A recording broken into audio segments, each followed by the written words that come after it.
Bonjour, c'est Baer. On continue ce qu'on a déjà commencé l'avant-dernière fois sur les entités et plus précisément avec Doctrine. Et pour la vidéo d'aujourd'hui, on va voir les relations entre les entités. Pour ceux qui ne le savent pas, lorsqu'on parle de modèles, on parle d'associations ou de relations qui peuvent se trouver entre de différentes entités. Il existe trois types d'associations, one-to-one, many-to-one ou one-to-many, et la troisième association, c'est many-to-many. J'ai déjà préparé un diagramme de relation entre les entités pour qu'on assimile encore ce que je viens de dire. Alors, je vais commencer par la relation de type one-to-one avec deux nouvelles entités, user et image, d'ailleurs qu'on va créer juste dans un instant. Euh, alors, si on veut expliquer la relation entre ces deux entités, tout simplement, c'est que donc un utilisateur, ça va être un étudiant et tout simplement, un étudiant ne peut avoir qu'une seule photo de profil pour sa carte d'étudiant. Et inversement, une photo ne peut correspondre qu'une seule personne, qu'un seul étudiant.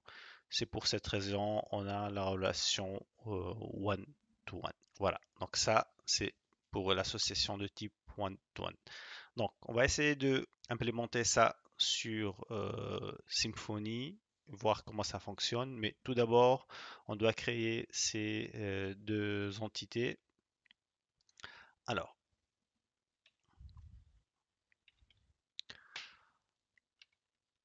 on va make entity.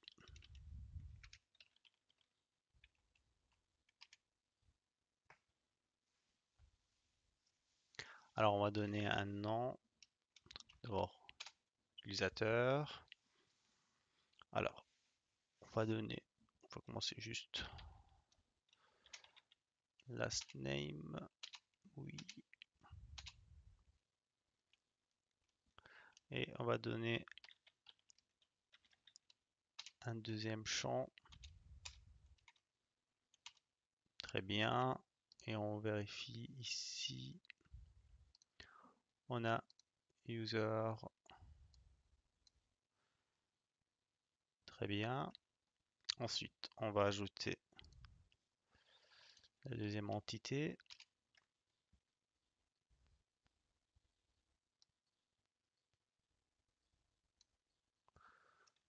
Alors, qu'on va appeler image. Et on va tout simplement donner un nom file name. Non. Très bien. Donc, on va pas trop compliquer. On a image et puis file name. Très bien. Maintenant, on va essayer de créer la relation entre les deux entités.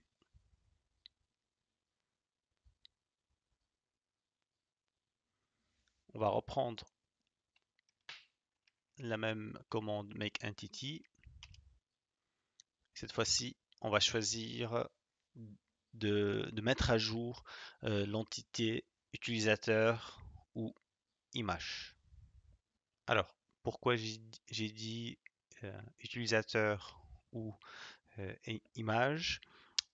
En réalité, il se pose une très bonne question.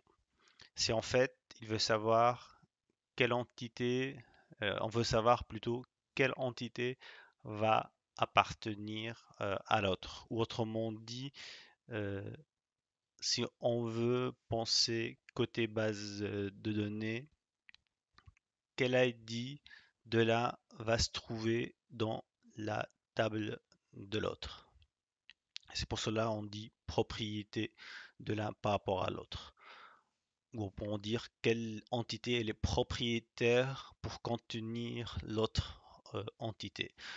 Dans notre cas de figure, c'est clair que l'entité user, c'est l'entité propriétaire, c'est elle qui va contenir l'ID de l'image. Donc ici, on va choisir plutôt l'entité user à mettre à jour. Donc on va choisir user et puis on va choisir le champ image. Puis là, le field type, c'est ici, on doit choisir quel type de champ. On va voir qu'est-ce qu'il nous propose. On voit ici les relations, quel type de relation. Donc là, il me propose many to one, one to many ou one to one. Et là, on va choisir one to one.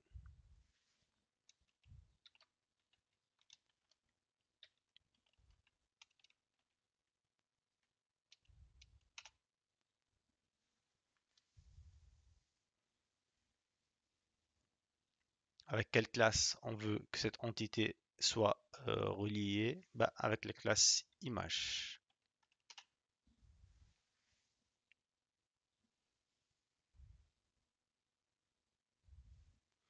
Donc là, il nous demande si l'entité user.image, elle peut être nulle. On va dire oui pour le moment, mais normalement, ça ne doit pas l'être. Chaque étudiant il doit avoir sa photo de profil, mais on va simplifier la chose. Puis pour le reste, on va cliquer OK. Alors, très bien. Donc, on va voir maintenant qu'est-ce que ça a changé dans nos entités. Si on va aller dans utilisateur, on va constater que ici, on a notre champ image et ici, on a notre annotation one-to-one. Et puis, il nous dit que le target, ça veut dire l'entité vers laquelle va correspondre notre variable image. Ça va être l'entité image. Ensuite, on a l'option cascade persist remove. Ça veut dire quoi? Ça veut dire que si on va supprimer une image, ça veut dire que tout le profil va être supprimé avec. On ne peut pas avoir une image, un profil sans image ou un utilisateur qui n'a pas d'image de profil. Très bien. Donc ça, on l'a créé dans notre entité. Maintenant, on doit le traduire dans notre base de données. C'est simple, on a déjà fait ça la dernière fois. Pardon. On retourne dans notre commande en ligne et puis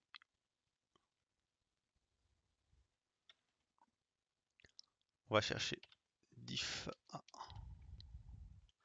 Alors, on va utiliser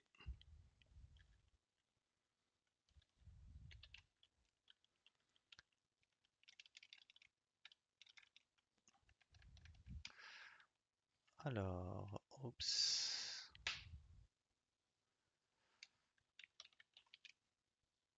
la commande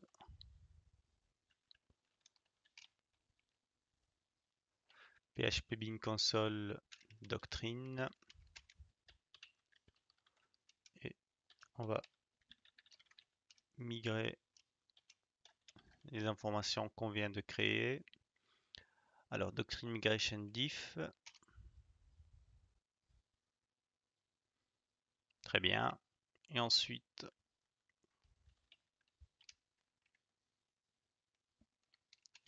doctrine. Alors, juste, on le vérifie avant. Donc ici, on constate déjà qu'on a course grade et note. Donc, on n'a pas encore les nouvelles tables. Et puis, on va faire migrate.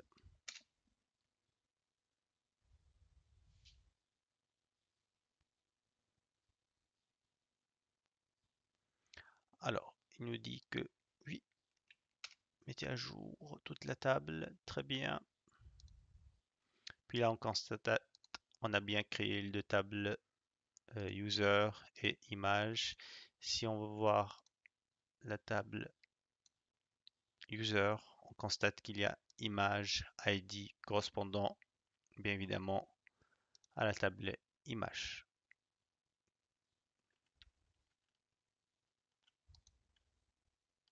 Très bien. Alors, donc ça c'est pour la relation one-to-one.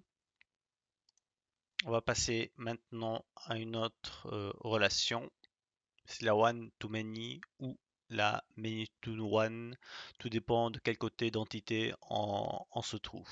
Alors, on a deux relations ici. On a la relation course, entre course et note et la relation entre note et user. Alors, on va essayer d'expliquer cette relation. On prend comme cas de figure l'entité course ou matière, leur course en anglais, hein. Matière, ça va être en français, et l'entité note que nous avons déjà créée précédemment, idem pour l'entité course. Alors, on va prendre des exemples concrets. Lorsqu'on parle de courses ou de matière, ça va être des cours de maths, de physique, d'informatique. Et les notes, ce sont les notes des étudiants dans un cours donné. On est d'accord, par matière, on peut avoir un nombre défini de notes et ensuite on fait par exemple la moyenne de ces notes. Du coup, euh, la relation est qu'une matière peut avoir plusieurs notes. Par contre, une note ne peut pas avoir plusieurs matières. C'est logique. Lorsqu'un étudiant dans une matière, il va avoir deux, trois notes, puis après, il va faire la moyenne. Alors qu'une note ne peut pas une note ne peut pas être partagée entre plusieurs matière. Tout simplement, ça vient du bon sens.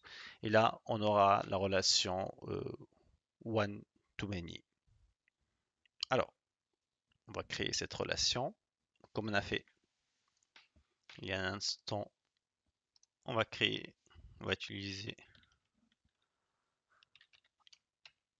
la commande make entity et on va choisir cette fois-ci, pardon, quelle entité on va mettre à jour. Et comme d'hab, on doit choisir quelle entité propriétaire. C'est quelle entité ou lorsqu'on se trouve dans le cas de figure de base de données, quel ID on veut afficher dans la table. Personnellement, je pense que c'est l'entité note qui doit avoir l'ID de la matière. Ça veut dire que dans l'entité note, on va afficher euh, la note d'un étudiant et la matière correspondante et pas le contraire. On ne va pas afficher dans la table de matière les notes des étudiants. C'est plutôt dans la table des notes, on va afficher les notes et leur correspondance de matière. Alors, donc on va choisir l'entité note. Ensuite, on va choisir le nom du champ. Ça va être course.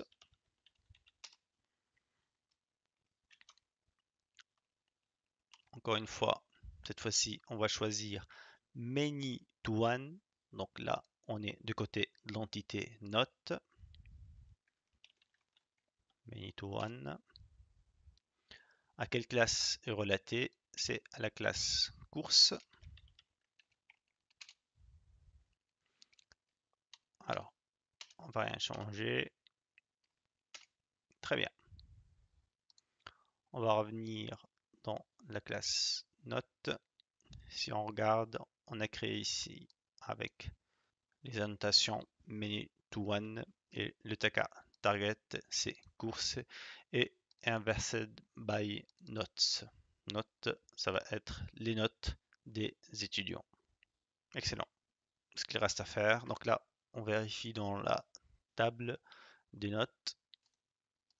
Donc, on n'a aucun ID. Et maintenant, on va migrer ces informations-là à une declare error.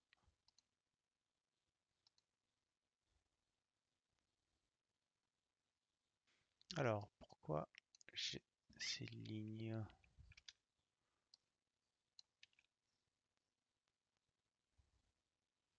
Alors, bizarre, ces lignes sont ajoutées.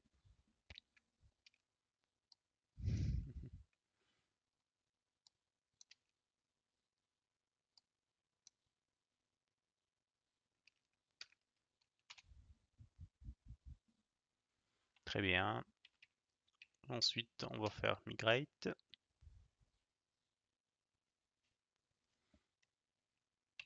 Yes. On rafraîchit notre table. Alors. Et là, on constate une nouvelle colonne course ID qui a été ajoutée correspondant à la table des cours. Excellent. Alors, ce qu'il reste maintenant, la dernière association, c'est many to many. Et là, on a un cas de figure, course, les matières et grade ou l'année. Alors, matière, comme on a dit, ça va être matière, ça peut être maths, physique, informatique, euh, infographie et grade, ça va être première année, deuxième année, troisième année, etc. Alors, comment on peut expliquer cette association many to many? C'est tout simple. C'est que bah, dans la matière physique, on peut avoir plusieurs classes.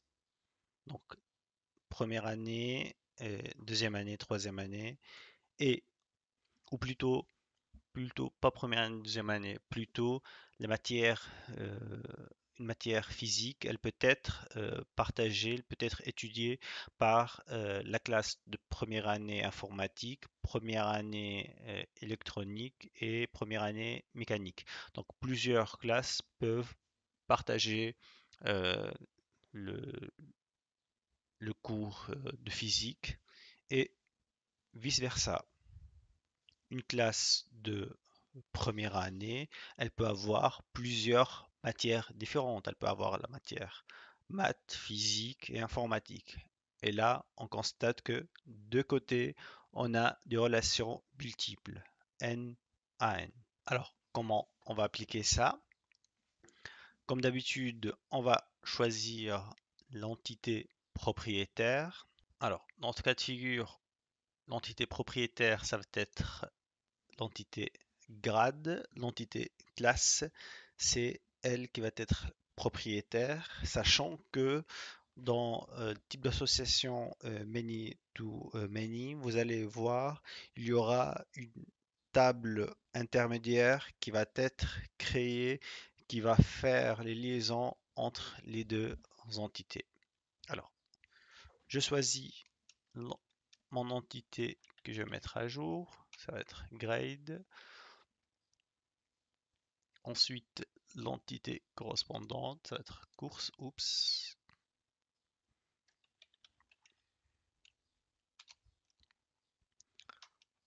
Ensuite, on va choisir many. Alors, pourquoi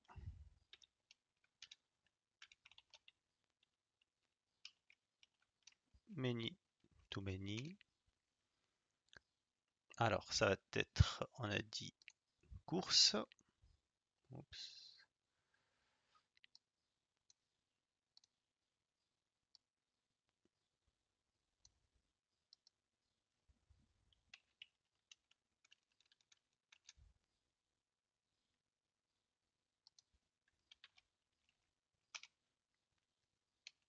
On va faire yes.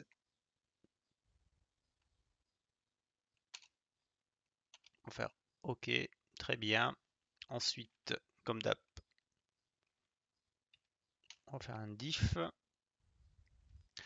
Alors, je pense qu'il y a un souci avec. Pourquoi à chaque fois il me dit il y a extra line a été ajouté, course.php.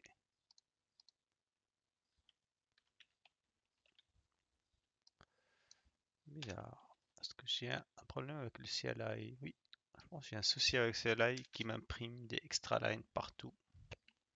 Bizarre.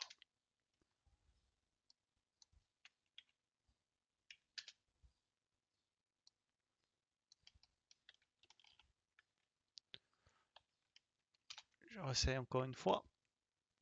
Il y a encore ligne 95.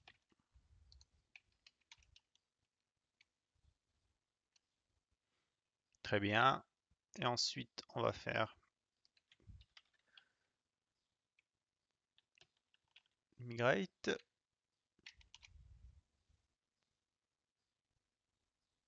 Et là, il va ajouter des requêtes SQL dans notre table. Oui, mettez à jour tout. Et on va rafraîchir dans notre table. Et on constate ici qu'il y a une nouvelle table intermédiaire qui a été créée, grade et course, qui va faire la liaison entre la table grade ou la table classe et la table course, la table matière.